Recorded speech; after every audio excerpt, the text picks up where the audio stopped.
กราบนอบน้อมแด่พระรัตนตรัยอันมีพระพุทธเจ้าพระธรรมเจ้าพระสังฆเจ้าขอถวายความเคารพแด่พระเถรานุเถระพระสังฆาธิการพระสงฆ์องค์เนนจุตนจุองค์ขอเจริญพรกับคณะสัทธาสาธุชนทุกท่านวันนี้กระผมอาตมาภาพพระครูสังวรศิราภิรักษ์เจ้าอาวาสวัดสายมูลตำบลแม่กาอำเภอสันป่าตองจังหวัดเชียงใหม่ก็ได้มาพบปะกับคณะศรัทธาสาธุชนทั้งหลายทุกวันจันทร์ในเวลา6 โมงถึง7 โมงในวันนี้เป็นวันจันทร์ที่13 เดือนกรกฎาคมพุทธศักราช2569ตรงกับแรม14 ค่ำเดือน10แรกวันพรุ่งนี้จะเป็นวันพระวันศีลวันแรม15 ค่ำขอเชิญชวนศรัทธาสาธุชนทุกท่านพุทธศาสนิกชนไปทำกิจกรรมทำบุญใส่บาตรวัดวาอารามของท่านอยู่ใกล้วัดใดวัดนั้นก็ไปทำบุญวัดนั้นจะไปละจะไปทิ้งในหน้าที่ของพุทธศาสนิกชนทำบุญใส่บาตรวัน7 วันไปสมาทานศีลไปล้างไปส้วยไปสะสางล้างส้วยหื้อมดหื้อสายนี่ที่เปิ้นได้ตั้งไว้บอกศรัทธาญาติโยมทั้งหลายอาตมาได้นำเอารายการมรดกธรรมกำเมืองมาเตสอยู่ที่วัดสายมูลตำบลแม่กาอำเภอสันป่าตองจังหวัดเชียงใหม่ส่งสัญญาณไปที่แม่ข่ายวัดปากตังเจริญท่านผู้อำนวยการท่านก็ได้รับสัญญาณนี้แล้วก็ส่งไปตามกระแสของอินเทอร์เน็ตมีหลายๆสถานีได้เกาะเกี่ยวเอารายการ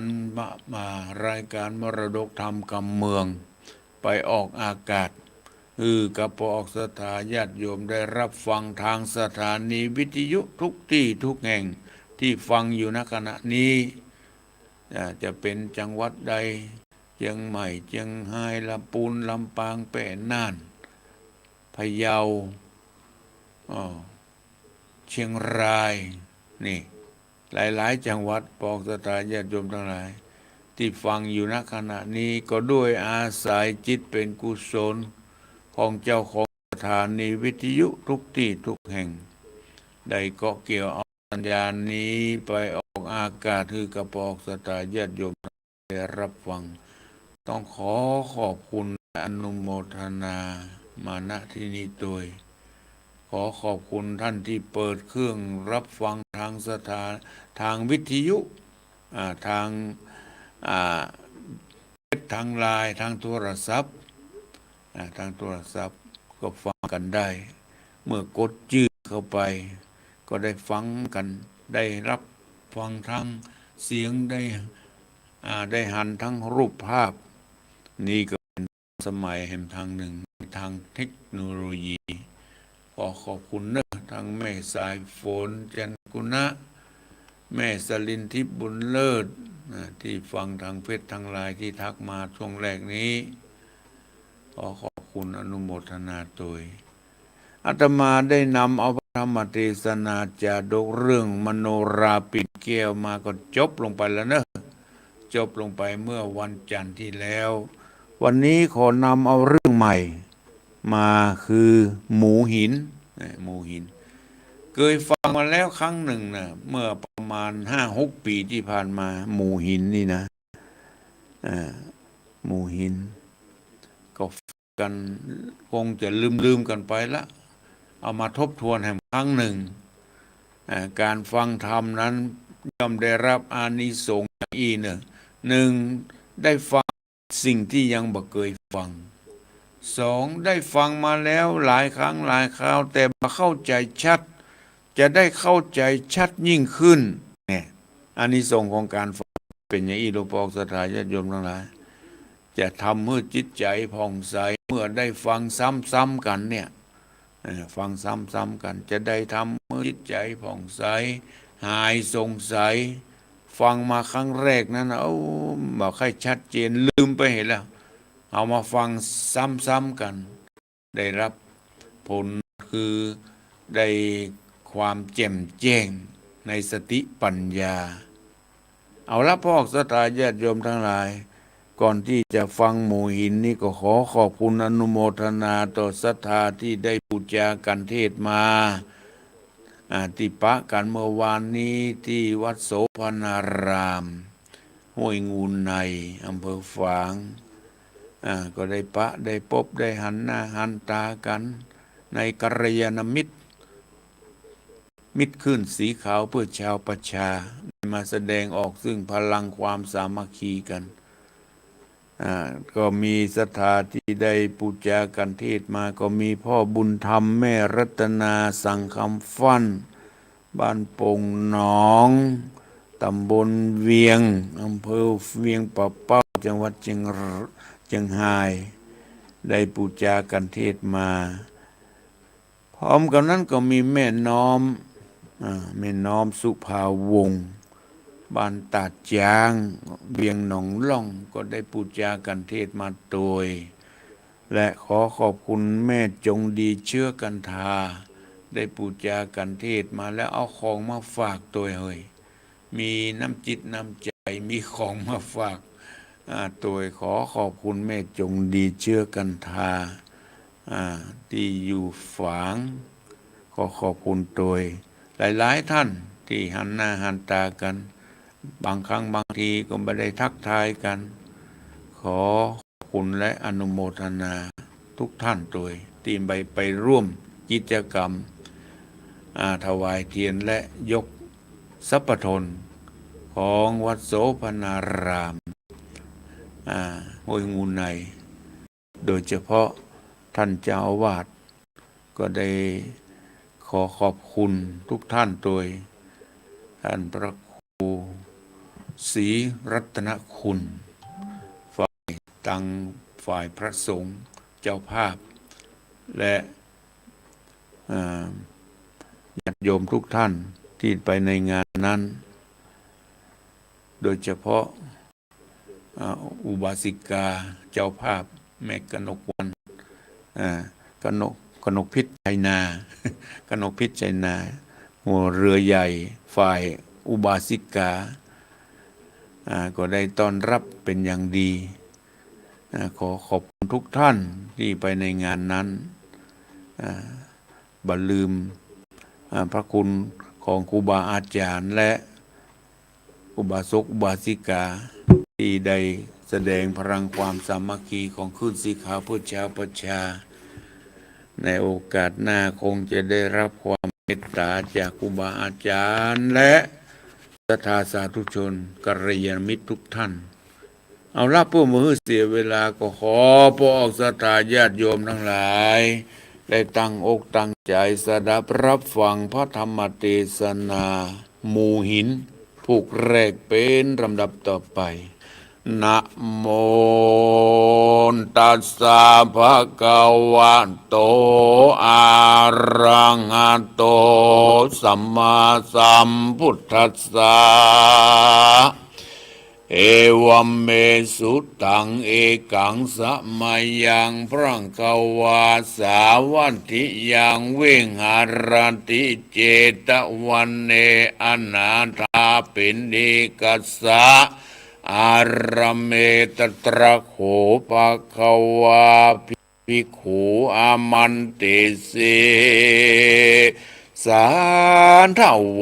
ดุราสาปุริสะตั้งหลายตั้งยิงใจหนุ่มเทาที่ปากันมาเฝ้าอยู่ฟังธรรมจงสนำจำจื่อไว้ฮือเป็นไม้ใต้สู่เนรปานตั้งโสตายานือแจงอย่ากล่าวแท่งจาโซน มันบ่เป็นบุญสคาบเตียงเป็นบาปแก่ผู้กวนทำจาเล็ดนาพระเขาว่าอันว่าพระพุทธเจ้าตนเป็นปิ่นเก้าติโลกาจารย์ปังเมื่อสำราญผ่องแผ้วในกูแก้วเจตวันนาอารามอันเศรษฐีผู้ใหญ่มีชื่อไว้ว่าอนาถหากสละเงินคำนักโสดสละเงินได้54 โกฏสร้างเป็นตาลเป็นวิหารกว้างใหญ่งามแต่ไส้ดีเล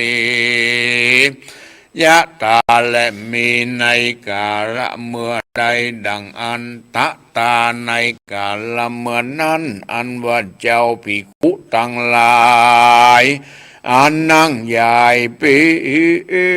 นหมู่สะผู้พร้อมในโรงธรรมก็ตั้งกำจินจาเป็นปัญหาหลายหลาก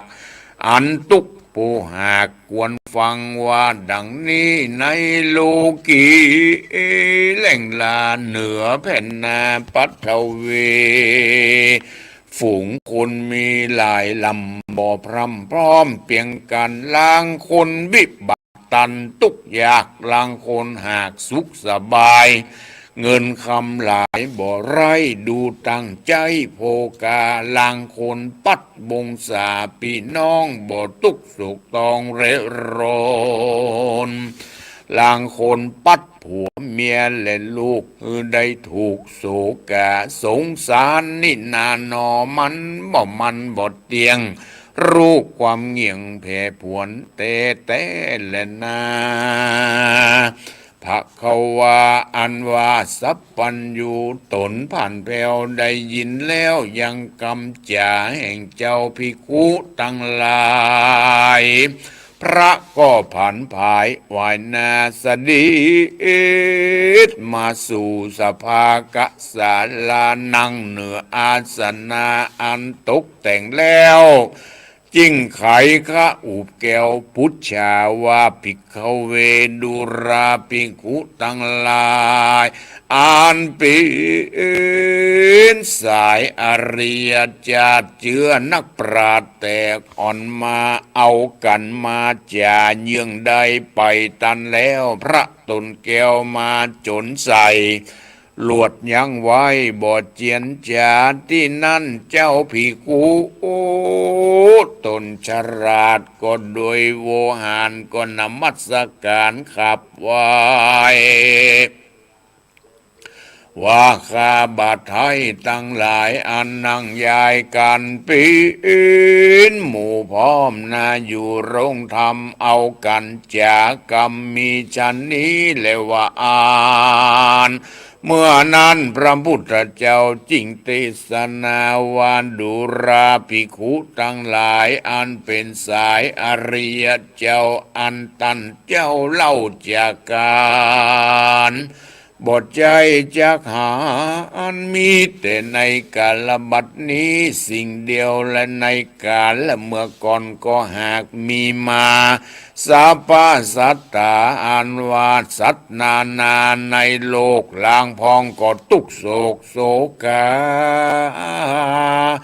ลางคนนั้นนา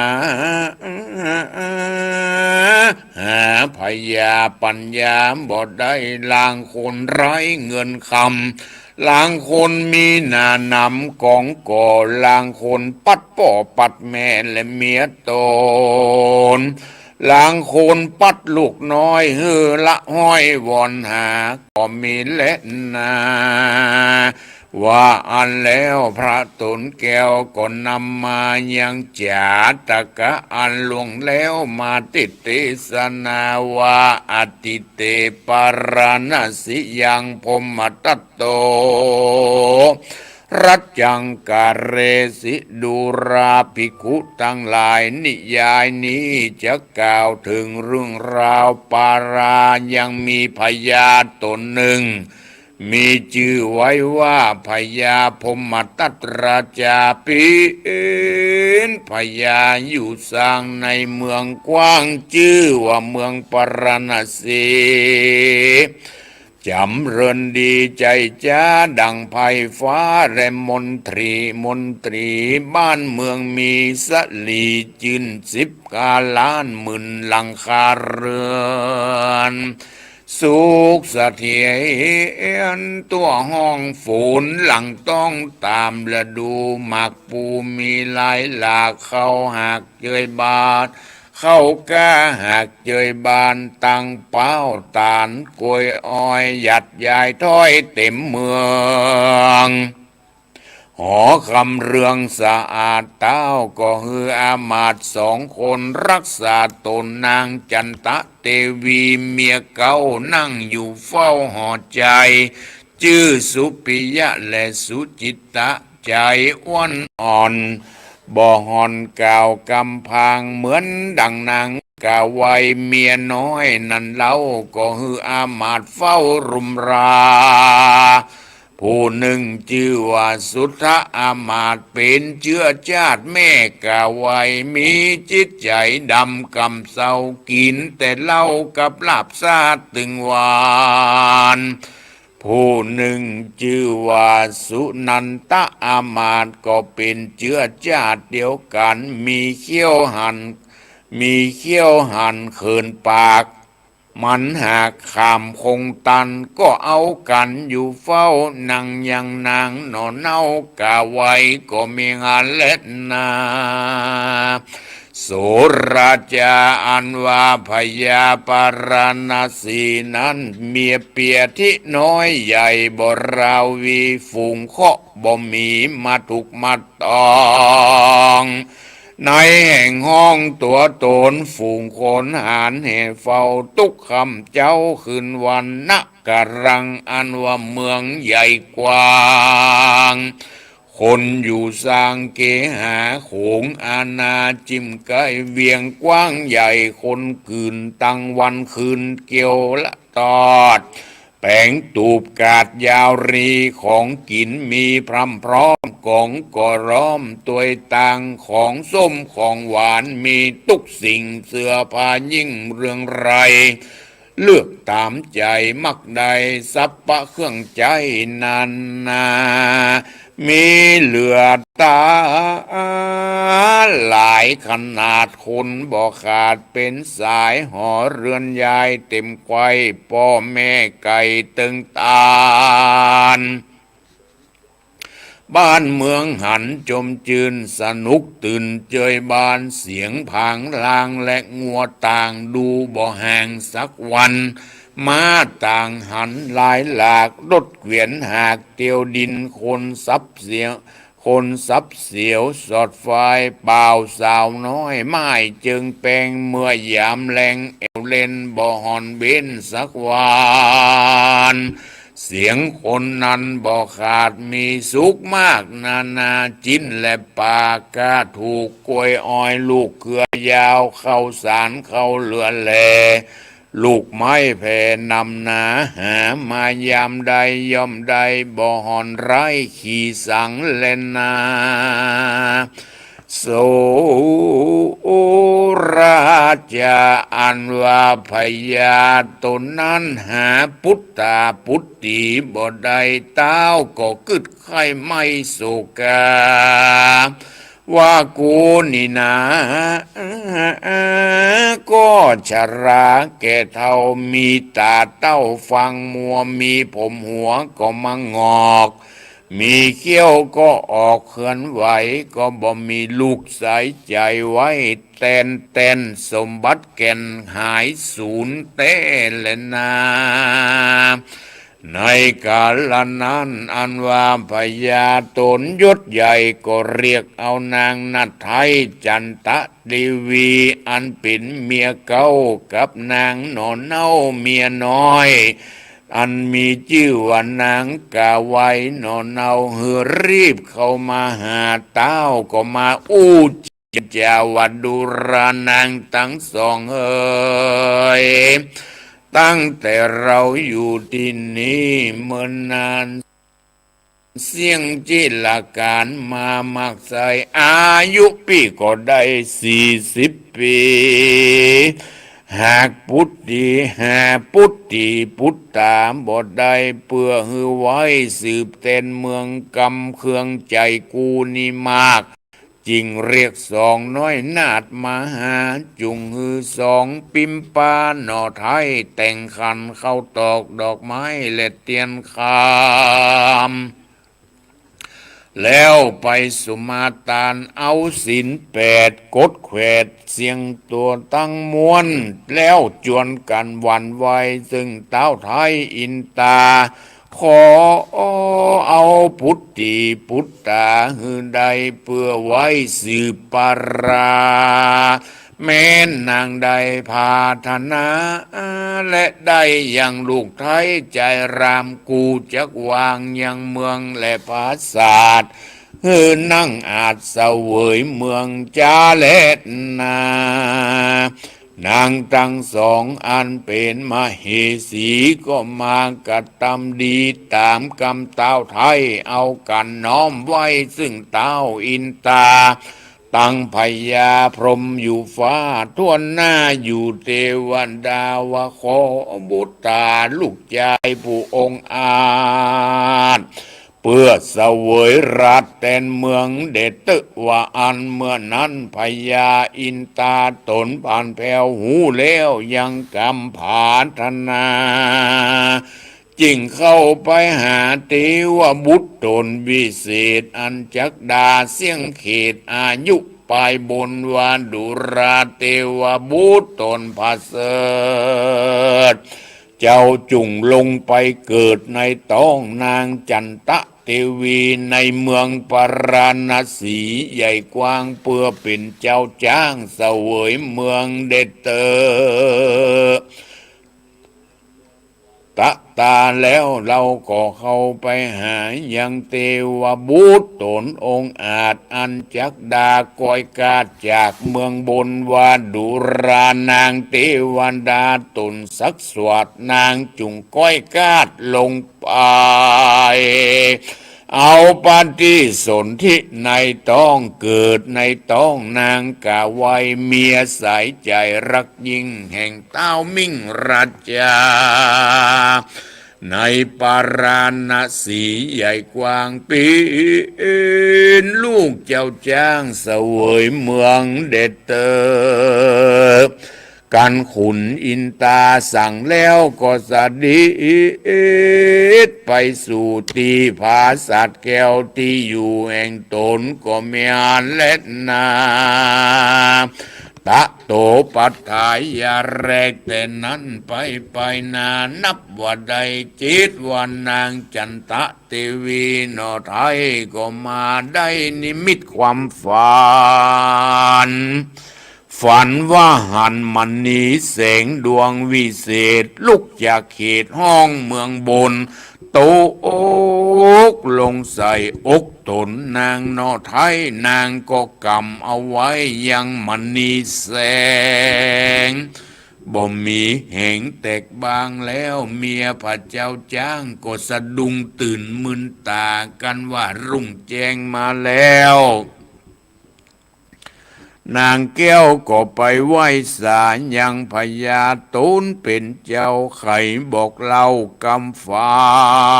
นกันพญาได้ยินแล้วยังกำตินนางแก้วทีวีก็จากำดีตอบถอยว่านางนัดน้อยยอดสิทธิเนหาจากได้พุทธาตูนบุญมากตามนางหากผาทนามบ่อยาจะเล่นนาว่าอันแล้วนางแก้วก็ปิกขึ้นสู่ยังที่อยู่แห่งตนก็มีเล่นนาส่วนนางกาไวแม่น้อยหน้าจิ้นจ้อยชมงามก็ได้ความฝันอันหลายหลากฝันว่าก้อนหินตกจากฟ้าลงมาหยอดใส่กายานาไทย นางกำได้ลวดยินดีเอาผ้าขาวมาห่อเกิดรัศมีผ่องงามสายนางก็ตกใจสะดุ้งตื่นกันจืนแล้วขวายมาก็เข้าไปหายังพญาตนเป็นเจ้าใครบอกเล่ากำฝันกันพญาได้ยินแล้วยังกำตินางแก้วกาไว้จริงจะไขกำไปบอกจ้าว่านางหนอล่าจักได้ลูกคนไม่ยิงตามกำขันนิ่งไฟอ่างปีนเจ้าจ้างเสวยเมืองจ้าและนาว่าอันแล้วนางแก้วกาไว้ก็ปิกขึ้นสู่หอใจภาศาสตร์อันเป็นที่อยู่แห่งตนก็มีอันและนาสู่เทวาพุทโธอันว่าเทวบุตรตนวิเศษกันเสียงเขตเมืองบนก็เอาตนลงมาเกิดในต้องนางผู้พาเสดจันตะเทวีส่วนเทวธิดาตนองค์อาจกันเสียงจากเมืองบนก็เอาตัวลงมาสู่ห้องเกิดที่ในต้องนางกาไว้ก็มีหันและนาแรกแต่นั้นไปนาสองหนอลาเทวีก็เอากันรักษาอินทรีย์บ่ขาดทวนขนาดได้มีต้อง10 เดือนกาละกวนรอดแล้วนางนอกแก้วจันตะเทวีก็พาสูตรได้ลูกปลดใจผู้ดีผาเสดพ่อแม่เกิดเจยบานจริงจักขานนามลูกเต่าชื่อว่าเจ้าคัตติยะวงศาเหมือนดังนางกาไว้แม่น้อยก็พาสูตรได้ลูกน้อยยิ่งรามมีรูปงามสะอาดแล้วก็ใส่ชื่อว่านางน้อยนาฏประภาวดีก็มีหันและนาอันว่าเจ้าคัตติยะวงศาจำเรือนวัยยาขึ้นใหญ่อายุจนพอได้ปีปลายยังคุยคายลาแอวในภาษาแก้วคำแดงป่อแม่แปงขะค่อยอุ้มหอบลูกน้อยตึงวันเหมือนดังนางประภาวดีงามแงพ่อแม่ก็หากรักเพียงกันอยู่ทุกวันบ่พรากบ่ฮือได้จากตาและนาตาโตปะรังแรกแต่นั้นไปนะอันว่านางบาปกะไว้ก็ขันนิ่งใจทวนทีว่าลูกกูนี้เป็นคนยิงสองตานินจะจอนเนื้อเกียงอ่อนงามตาจาติว่าปบว่าแม่ยิงนี่นาบ่ร้อนว่าจักได้เสวยเมืองบ่เหมือนนางบุญเรืองเมียเก่ามีลูกเต้าเป็นปอจายกูจักกะตำอุบายดังหรือจะเพื่อฮื้อสองพ่อแม่ลูกตาพ่อแม่เอาลูกเต้าออกเมียงไปกันคะนิ่งใจดังนี้แล้วก็เรียกอามาตย์แก้วคนเห็นคือสุทธกุมารใจกาสุนันตะหยาบจ้าปาราวันดุราศีนะเฮยผู้ฉลาดกูนี่หากกึดกวาดการเมืองมายินเคืองแต่เล่ามีลูกเต้าก็ซ้ำเป็นคนไม่ยิงขี่ยาจักจริงเอาเมืองผาบดาวเตียงบ่แป้ลูกแม่เต้าจันตะเทวีฉันใดจักดีจุงไขสู่ฮือกูได้หูบัดเดียวนี่เด็ดเตอที่นั่นเสนาผู้ใจบาปก็ขับไว้แม่กล่าวไว้ว่าข้าเดแม่เทวีจอมใจเป็นเจ้า ดังคานี้เล่าดูยังมีกันมักใครฮือเขาหนีจากห้องผาเตดต้องปาราผู้ฆ่าตั้งสองจักริบป่องไปไว้ยังพญาบัตรไทยราชาว่านางจันตะทีวีแต่ก่อนบ่หอนมีลูกบัดนี้ลังดีถูกขับหนีเหตุจันตะทีวีมีจู้ผู้ฆ่าหากหูกับตากันพยานได้ยินดังนี้แล้ว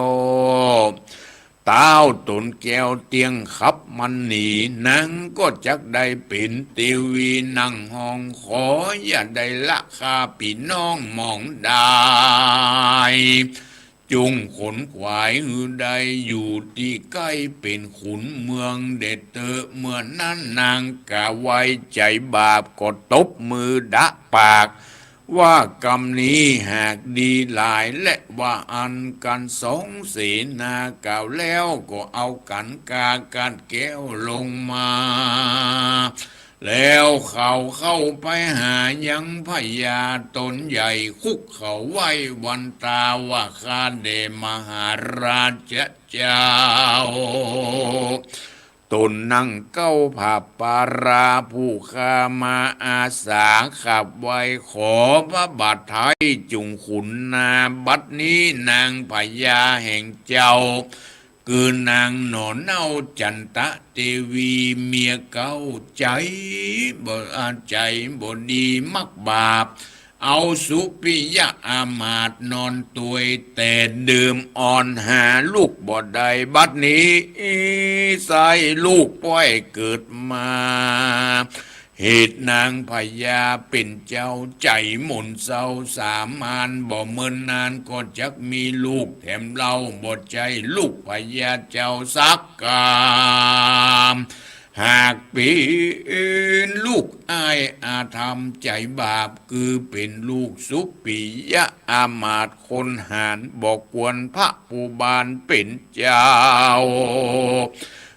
นางหนอเน่าอยู่เฟืองแฝงบอกกวนแปงหุ่มไฟเหี่ยวภัยใหญ่จักมีมาจ้าและนาเมื่อนั้นพญาตูนยุดใหญ่ใจหมัดไม่อาธรรมได้ยินกำเสนามากล่าวร้อนพระพาวโกธาบ่ได้พิจารณาที่ถอยปล่อยถือกำเบาเอากำง่ายเจือกำอ้ายสองคนรีบลงหอกำเล่นกว่าขึ้นสู่หอนางหนอลาเทวี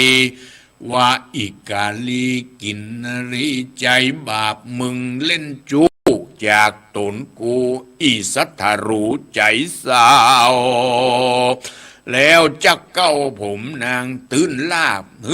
ต้านอนหงายเอาแส้หวายตีฟาดตัวนางน้อยนัดเทวีตีหลายตีจนปอเลือดย้อยนางก็ก้อยยอมมือไหวสาป้าข้าแด่สามีกะ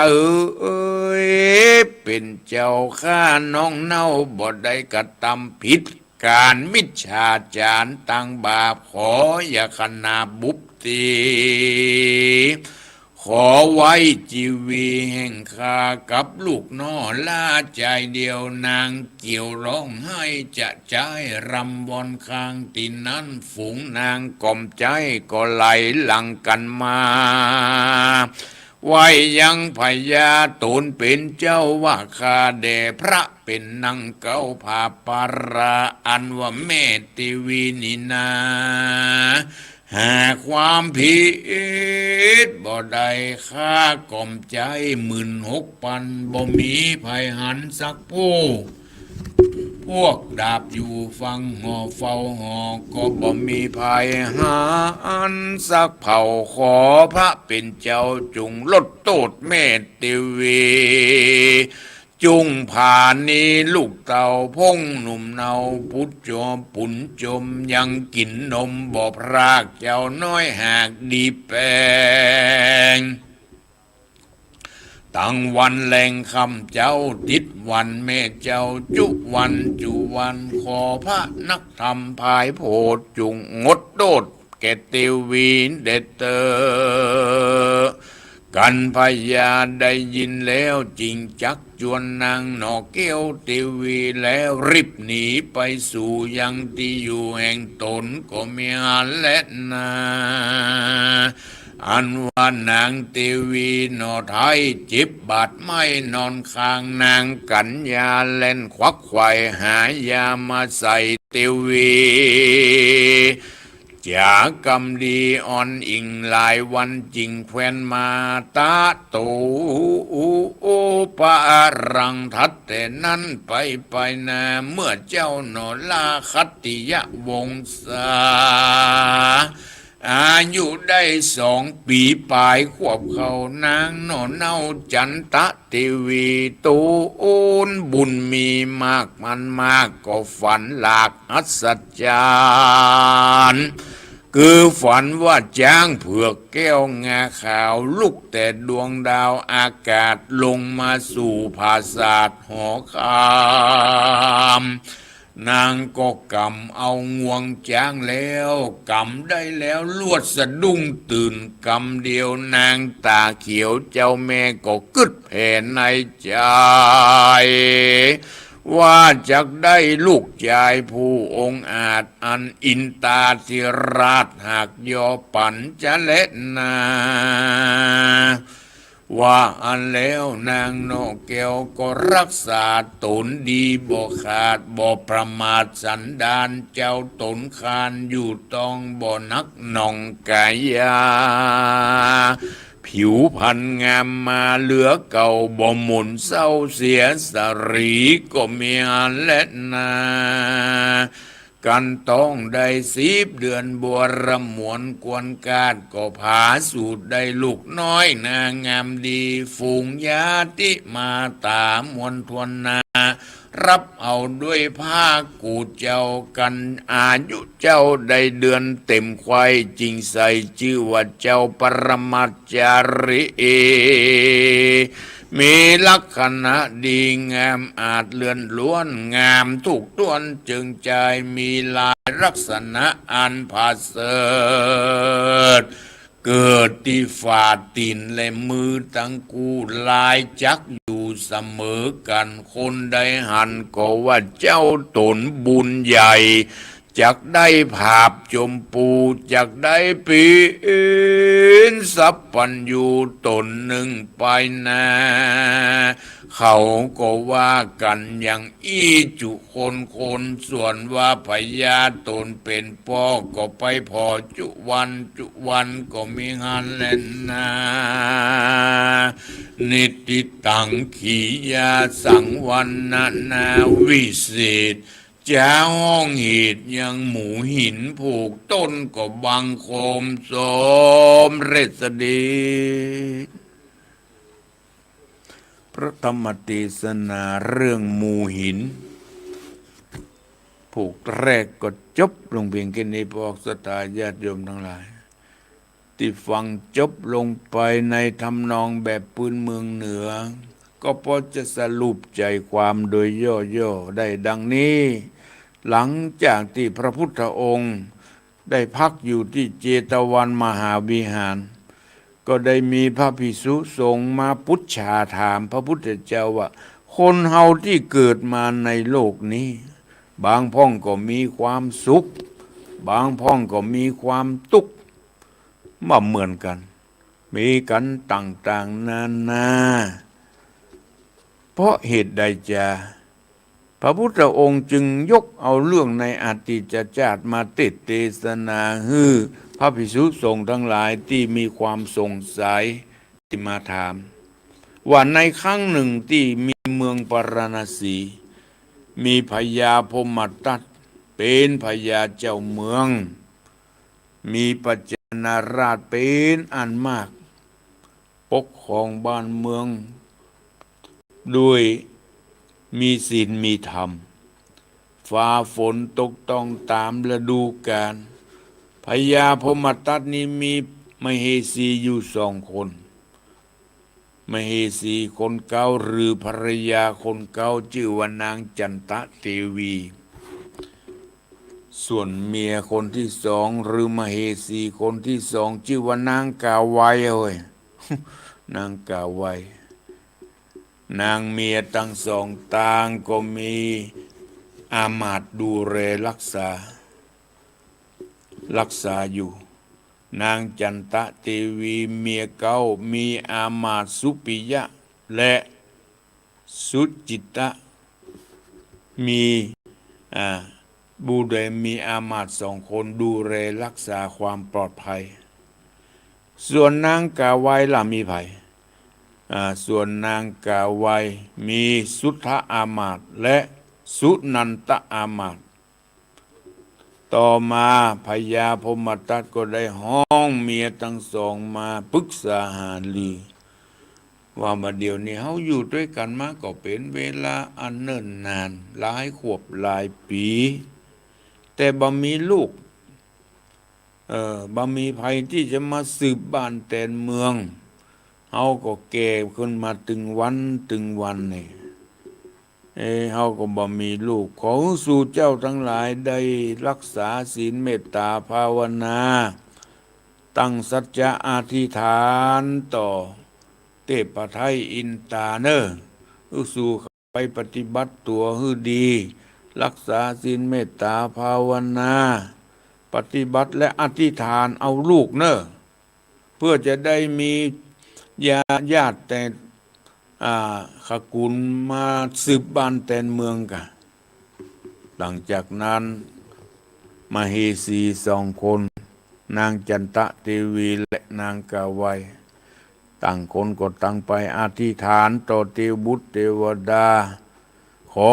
บันดลบันดาลให้มีคันมีต้องนางทั้งสองก็ได้ปฏิบัติตามที่พ่อพญาพมทัตได้ไปสั่งคำอธิษฐานของเจ้านั่นฮ้อนไปถึงพระอินทร์เลยพระอินทร์หูที่อธิษฐานไว้นางทั้งสองได้อธิษฐานฮ้อนถึงพระอินทร์พระพรหมพระพระอินทร์ทั้งหลายก็ได้ห้องเทวบุตรที่จะเสี่ยงบุญจากบุสวงสวรรค์ที่จะหมดบุญจากสวงสวรรค์ที่จะต้องลงมาเกิดในมนุษย์โลกลงมาเกิดในท้องของนางทั้งสองหลังจากนั้นก่อนจะมีท้องนางจันตะเทวีฝันว่ามีดวงแก้วดวงวิเศษตกลงจากเบื้องบนตกลงมาใส่อกนางก็ไว้ยังแก้วมณีอันนั้นบอกฮื้อได้แก้วได้ตกได้แตกแล้วนางก็สะดุ้งตื่นฝันดีหน่อยได้แก้วได้แหวนแล้วก็ไปเล่าให้แกพญาพมทัตฟังพญาพมทัตโอ้เจ้าดีละจะได้พุทธาพุทธิกาส่วนนางกะไว้ก็ฝันเหมือนกันนะเฮ้ยฝันมีก้อนหินตกลงมาใส่กายาของตนแล้วนางก็กำเอาไว้เหมือนกันแล้วก็เอาผ้าขาวมาห่อมีรัศมีมีแสงมีสีนางก็ตกใจตื่นเหมือนกันคนหนึ่งได้แก้วคนหนึ่งได้หินตั้งแต่นั้นมาสองมเหสีก็ตั้งคันแหละตั้งคันต่างคนก็ตั้งมีต้องนางจันตะเทวีมีต้องครบ10 เดือนประสูติออกมาเป็นพ่อชายใส่ชื่อว่าเจ้าคัตติยะวงศานี่นางจันตะเทวีเมียเก่ามีลูกเป็นพ่อชายแฮมบักนางกาไวก็พาสูตรเหมือนกันก็พาสูตรออกมาเป็นแม่ยิงเอาละเสียเปรียบเพิ่นหน่อยละนางกาไวที่ได้บาหินฝันว่าได้บาหินเป็นลูกแม่ยิงเลยใส่ชื่อว่านางปภาวดีลูกทั้งสองก็ใหญ่โตมาพอสมควร ในใหญ่มามีอายุป.6 ป.ปีนางกะไว้กึดนอนกึดนั่งกึดคนที่จะแทนบ้านแทนเมืองนั้นจะต้องเป็นผู้ชายจะต้องเป็นผู้ชายทีนี้ลูกเขาเป็นแม่ยิงเสียเปรียบปะเนี่ยเสียเปรียบเขาลูกเขาเป็นแม่ยิงเขาจะต้องหาวิธีกำจัดอย่างนางจันทเทวีเอาละนางกะไว้ใจบาปห้องอามาตย์คนสนิทมาคือสุทธอามาตย์ห้องมาปรึกษาหาลืมเล่าความเป็นไปเป็นมาบาดเดียวเนี้ยเฮามีลูกเป็นแม่ยิงธรรมดาเปิ้นจะต้องเอาลูกปอจายเป็นพลแทนบ้านแทนเมืองทีนี้เฮาจะต้องกำจัดอย่างนางจันทเทวีว่าปรึกษากันถึงอามาตย์คนสนิทว่าเฮาจะต้องเฮาจะต้องใส่ความนางพญาขับไล่นางออกจากบ้านจากเมืองทีนี้นางก็ไปปรึกษาหารือถึงอามาตย์ถึงสองก็ไปรายงานตามที่ได้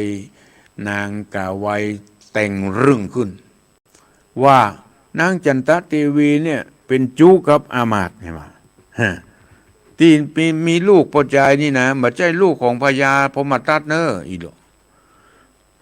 ข้าหันกับหูกับตาดู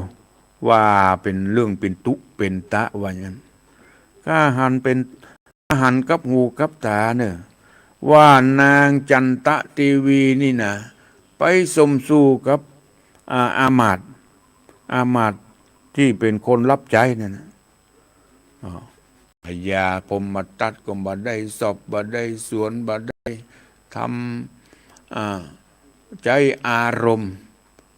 ห้องนางจันทเทวีมาเพี้ยนมาตีใจหวายฟาดปุดจนเลือดย้อย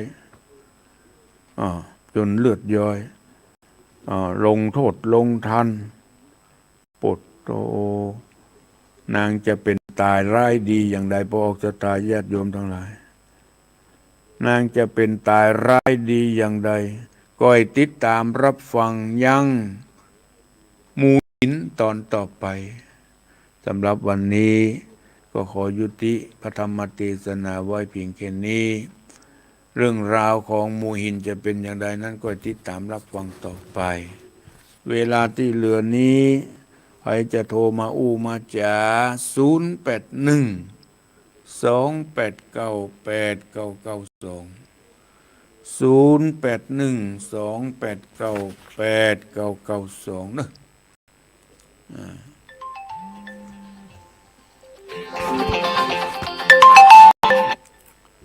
เจริญปอนทางวิสาเจ้าคุณครูโทรมาจากไหนอันรายการเจ้าไม่ใส่ทองกะเจ้าฟังแต่แรกแล้วฟังชัดเจนดีเนาะชัดเจนดีลำพูนวิดีโอเจ้าลำพูนเจ้าลำพูนวิดีโอเจ้าลำพูนวิดีโอเจ้าเปิ้นรับอยู่เนาะครับชัดเจนดีเมื่อค่ำก็เปิ้นขอบคุณสถานีทำมาจบแล้วก็เปิ้นมีซอตัวเห็นนั่นกะดีขอบคุณจังสถานีขอบคุณแม่สายทองเนอทำหน้าวันนี้ชัดเจนดีสาธุเจ้ากับไว้สาเจ้าสตุเจ้าเจริญพรกับไว้สาเจ้าท่านโเจริญพรแม่หลวงสมบูรณ์ฟังชัดเจนกะไว้ยุ่งมาแต่ไหนแต่ไรแล้วน่ะได้สบายเนี่ยนางกะไว้เนี่ยนะได้ยินชื่ออย่างอี้ก็โตบ่ค่อยม่วนละเจ้านั่งกล่าวไว้มันมีมาตั้งเด่นแต่ดั้งแต่เดิมเนาะเจ้าขอบคุณแม่สายฝนเนอะเจ้าชัดเจนเลยนะเจ้ากับแม่สายเจ้าเจริญปอนครับไว้ตาครับท่านพ่อบุญธรรมเนาะครับผมถึงวัดชัดเจนครับถึงวัดกี่โมงหาวันนี้ถึงวัด6 โมงพอดีผมถึง6 โมงครึ่ง6 โมงพอดีเฮ้ย ออก ก็มาแม่ที่ปางปอยเนาะเขาก็เกินอะไรแล้วบ้านนะ บ่ได้ไปทางปุ้น ครับ บ่ได้ไปทางปังปอยก็ไปที่หลัง อ๋อ พอดีมาแวะที่ห้วยลึกกำแล้วก็เดินทางต่อออกปุ้นมา2:30เนาะ ครับ มาถึงวัด6 โมงพอดีใช้เวลา3 ชั่วโมงปลาย ขอบคุณเนอพ่อบุญธรรมเนอ ครับครับไว้จ่าครับ บุญรักษาอยู่ดีมีสุขวันนี้ไปคนนักหนาปาปั้นไปแสดงออกถึงพลังความสามัคคีของขึ้นสีขาวพระเจ้าประชาเจริญปอน กราบไปสาท่านพระครูเจ้า มาจากไหน แม่สิกุลสัน โอ้ ยุ แม่ รา สี ปัน กุล หา กัน วา พระลำปาง เจ้า ปังขอบคุณเนอแม่สีกุลเนอ เจ้าชัดเจนดีเจ้า อยู่ดีมีสุข เจ้า เจริญปอน ไว้ค่ะเจ้าธรรมโป เจริญปอนแม่อุ้ยอินเนาะ เจ้าแม่ไว้ฟังเด่นๆที่ร้านนานะว่าเจ้ามาติดตามเจ้ามาจงจัดชัดเจนมาได้ในจูนกันขนาดแม่พ่อโป อันนี้เสียงรบกวนหน่อย เจ้า มันขวายมามีหลายสถานีเปิดมาขึ้นมันใกล้กัน โอ้ยฟังทำกับจัดหมดกันตอนนี้เจ้า โอ้ค่อยฟังไปเลยเนอ เจ้า รักษา ไว้สาเจ้า เจริญปอน ไว้สาพระพุทธเจ้า โทรมาจากไหน จากแม่เรือนเพียนต่อวังเหนือ เดิน ลำปาง เซนตอวังเหนือ ฟังชัดเจนที่นอดีวังเหนือเนอ เจ้าชัดเจนเด็กเจ้าคือเก้าจิตเจ้า วันนี้บ่มีขาดตอนอย่างนอ เจ้าวันนี้ขาดเจ้า โอ้ขอบคุณแม่เรือนเนอ เจ้าให้กำลังใจพระโคเนอ รักษาขอบคุณเนอเจริญปอน เจ้ามนัสการเจ้า โทรมาจากไหน ลำปางเจ้าแม่บัว อ๋อ เจ้า แม่บัวโทรมาจากลำปาง ฟังชัดเจนเนาะที่ลำปางเนาะ ชัดเจนเด็กเจ้าวัดบรรพต วัดบรรพตสถิตฟังชัดเจนขอบคุณแม่บัว บุญรักษาอยู่ดีมีสุขเริ่มปอน เจ้าวัดสาเจ้าสันพระโคเจ้า โทรมาจากไหน เมื่อปิดสมัยนะแม่ห้างชัดลำปางเจ้า สมัยนางแลฟังชัดเจนดีเนาะนางแล เจ้านังแล้วฟังของวัดบรรพตเจ้าชัดเจนเลยเจ้า ชัดเจนขอบคุณเนอ เจ้าสาธุอนุโมทนาเจ้าสาธุ เจริญปอนเจริญปอน เจ้าตะหนู โอ้แม่สีทอน เจ้าฟังอยู่นะเจ้า ฟังชัดเจนเนาะวันนี้บ่มีขาดตอนเนาะ เจ้ามีขั้นตอนชัดเจนดีเจ้าจริงๆจิตล้านนาเจ้า โอ้ขอบคุณเนอ เจ้าไว้สาเจ้า อยู่ดีมีสุขบุญรักษาเจริญปอน สาธุเจ้าธรรมหู โทรมาจากไหน แสนภูมิตุ้งปีเจ้า แสนพรม ชั ตุ้ ด ง เจนดี ปี เนอะจ้ะ ฟังชัดเจนฟังตลอดเนาะ เจ้าตลอด บุญรักษา เนอะ อยู่ จ้ะ ดีมีสุขขอบคุณทุกท่านทุกเสียงทุกสาย ขอบคุณเนอะคุณพันิตราพรหมอินทร์ทักทายมาทางพ่อหลวงอ้อว่าที่ร้อยตรีนรงฤทธิ์ทนตามประเสริฐอยู่บ้านนกดโจกรองนายก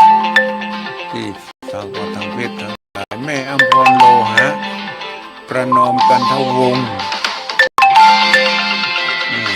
ชิจบาโอ้ฟังภาษาอังกฤษ เจริญปอน เจ้าแก่ภาษาเจ้าท่านพระครูสุเกียวมันศิลปรสิทธิเด้อ โทรมาจากไหน โทรมาจากบ้านศิลปรไม่สุเกียว สุแก้วศิลาพรฟังชัดเจน เจ้า เนาะ ชัดเจนดีเมื่อเจ้านี่นะเจ้า โอ้ โอ้โหชัดเจนเตะทำกับเมืองเราก็เข้าใจดีแล้วเจ้า ขอบคุณเนอ ฟังกันหลายนะท่านพระครูเจ้า ใส่ใต้เอานี่แนวโอ๊ตเผื่อไหลแก้วไหลแนวปูน โอ้ฟังกันนักเนอ ปูนทำกันนักไปเลยนะคะทุกหลังคาประเด็นนี้ผู้สูงวัยมันเกี่ย แม่น โอ้ปูนฟังกันเจ้าอาธรรมะธรรมงเป็นที่จ้างที่เปิดเนื้อท่านพระปู่เจ้า เป็นกุศล เจ้าเสียงน้ำเสียงธรรมเข้าบ้านเข้าจองดึงเมื่อเจ้าเมื่อแรงบุญกุศลเนื้อเจ้ากับไว้สาสาธุสาธุเจ้า รักษาอาตมาได้ใจเวลามาพอสมควรขอนำรายการมรดกกำเมืองจากไปก่อนก็อีกมาพบกันในโอกาสหน้าสำหรับวันนี้ ขออำนวยอวยพรให้ทุกท่านจงได้อยู่ร่มเย็นเป็นสุขในพระบวรพุทธศาสนา ก็ขอทุกท่านจงมีอายุวันนะสุขภาละมีจกมีลาภหิมากาขึ้น ปรารถนาสิ่งใดก็สมดังความมุ่งมา่ปรารถนาเหมือนกันจุกูจุโคนอายุวันโนสุขังพระลา